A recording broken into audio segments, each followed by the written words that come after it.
Dear student, আসসালামু আলাইকুম। সবাই কেমন আছো? তো আজকে তোমাদের নবম দশম শ্রেণীর 16.4-এর 5 নম্বর অঙ্কটি করব। এটা মোস্ট ইম্পর্টেন্ট একটা অঙ্ক। এসএসসি 2026 এবং টেস্ট এক্সামের জন্য এটা ভেরি ভেরি ইম্পর্টেন্ট একটা অঙ্ক। দেখো, প্রশ্ন হচ্ছে একটি বর্গক্ষেত্রের পরিসীমা একটি আয়তক্ষেত্রের পরিসীমার সমান। তো একটা বর্গক্ষেত্র যা এর পরিসীমা আর আয়তক্ষেত্রের পরিসীমা সমান। তাহলে আমরা তো এখানে দেখো দেওয়া আছে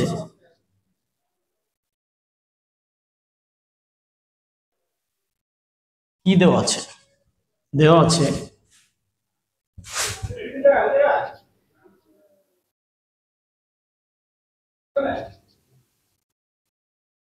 আয়তক্ষেত্রটির ক্ষেত্রফল 768 বর্গ মিটার এবং আয়তক্ষেত্রটির এখানে পাথরের, দেখো পাথরের দৈর্ঘ্য দেওয়া আছে 40 সেন্টিমিটার। এখন এখানে একটা জিনিস দেখো, ক্ষেত্রফল হচ্ছে বর্গ মিটার আর এখানে পাথর দেওয়া আছে সেন্টিমিটার। তোমাকে বলছে কতটি পাথর লাগবে। এখন কতটি পাথর লাগবে এটা আসলে বের করতে হলে অবশ্যই আয়তের ক্ষেত্রফল এবং পাথরের ক্ষেত্রফল উভয় বের করতে হবে। সেক্ষেত্রে যেহেতু এখানে বর্গাকার আকৃতির যে জায়গাটা আছে, এখানে কতটি পাথর লাগাতে পারবো সেহেতু বর্গের ক্ষেত্রফল বের করতে হবে। তাহলে ক্ষেত্রফল আছে মিটারে, বর্গ মিটারে, আমাদের পাথরও হতে হবে মিটারে। এই জন্য আমাদের এই 40কে আমরা 100 দিয়ে ভাগ দেব, দিলে কি হয়ে যাবে? এটা সমান 0.4 মিটার হয়ে যাবে। কেন হয়ে যাবে? কারণ আমরা জানি যে 1 মিটার সমান 100 সেন্টিমিটার। মিটার থেকে এখানে একটা জিনিস লক্ষ্য করো, মিটার থেকে সেন্টিমিটার আনতে গেলে 100 দিয়ে গুণ দিব, আর সেন্টিমিটার থেকে মিটার আনতে গেলে 100 দিয়ে ভাগ দেব। ক্লিয়ার? তাহলে এখানে অর্থাৎ পাথরের ক্ষেত্রফল, পাথরের ক্ষেত্রফল সমান, আমরা জানি বর্গাকৃতি পাথর যদি হয় তাহলে পাথরের ক্ষেত্রফল হতে গেলে অবশ্যই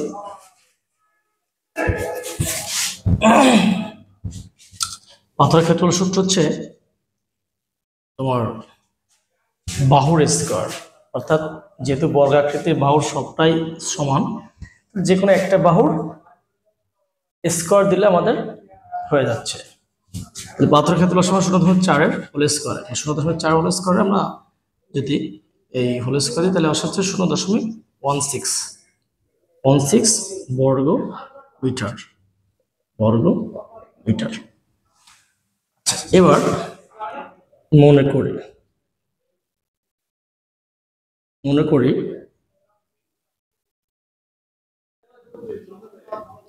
আয়তক্ষেত্রটির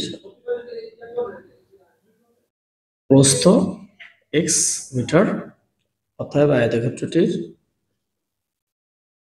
দৈর্ঘ্য, যেহেতু দৈর্ঘ্য প্রস্থ যা হবে দৈর্ঘ্য হবে তার 3 গুণ, সেহেতু এখানে দৈর্ঘ্য হবে 3 গুণ x বা 3x মিটার। এখন ক্ষেত্রফল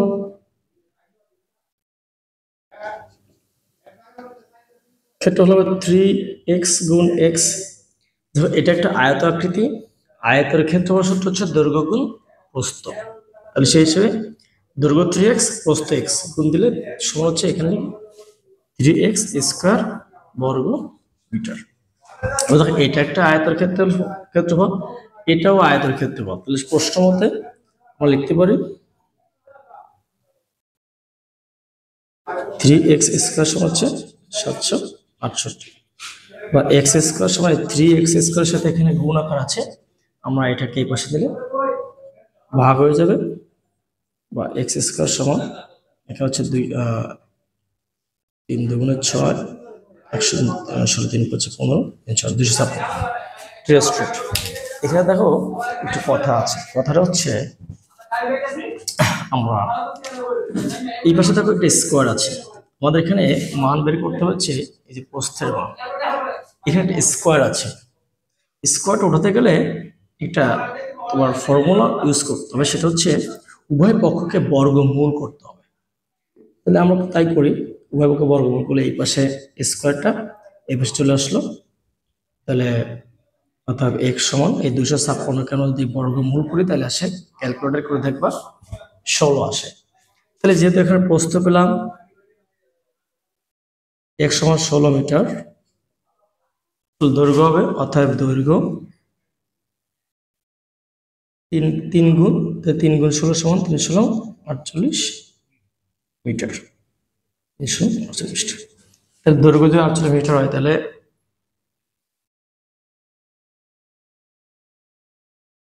তোমার এখানে অর্থাৎ পরিসীমা হবে 2 ইন্টু দৈর্ঘ্য যোগ প্রস্থ সমান, এটাকে গুণ দিলে এই দুটো যোগ করে এর সাথে গুণ দিলে হচ্ছে 128 মিটার। এখান থেকে আমরা যেহেতু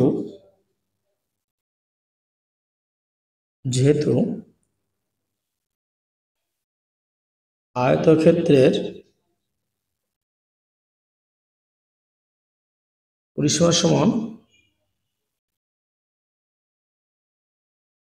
বর্গক্ষেত্রের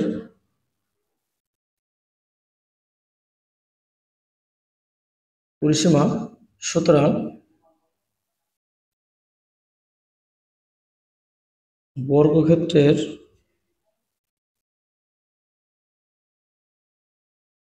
সমান 128 মিটার। যেহেতু এখানে প্রশ্নে বলা আছে যে একটি আয়তক্ষেত্রের পরিসীমা একটি বর্গক্ষেত্রের পরিসীমার সমান, সেহেতু আমরা এখানে লিখতে পারি যে বর্গের পরিসীমা সমান হচ্ছে 128 মিটার। তাহলে বর্গের পরিসীমা যদি 128 মিটার হয় তাহলে অর্থাৎ বর্গের এক বাহুর দৈর্ঘ্য বা বর্গক্ষেত্রের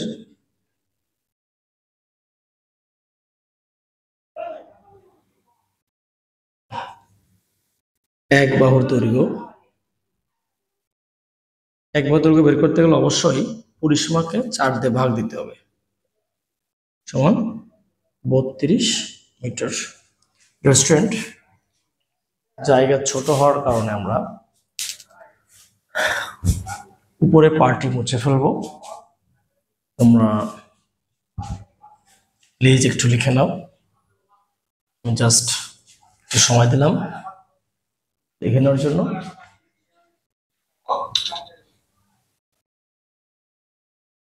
মুছে দিলাম।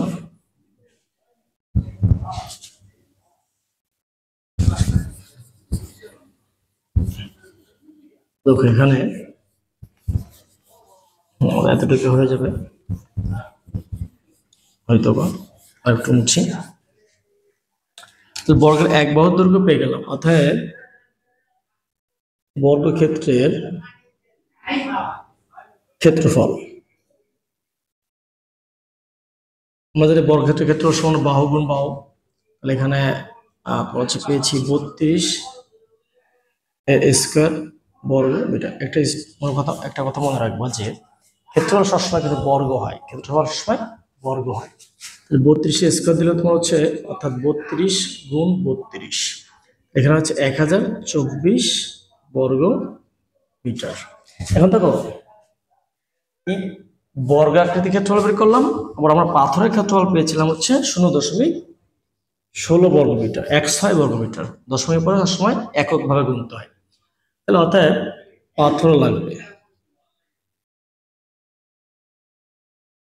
1024 ভাগ 0.16 লাগবে এত, টি সমান হচ্ছে 6400 টি।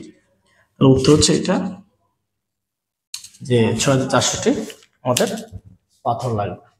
স্টুডেন্ট, আর একটু কষ্ট করে খাতা তুলে নাও, তাহলে তোমাদের জন্য সুবিধা হবে। আর যদি কোনো সমস্যা হয় তাহলে অবশ্যই জানাবে।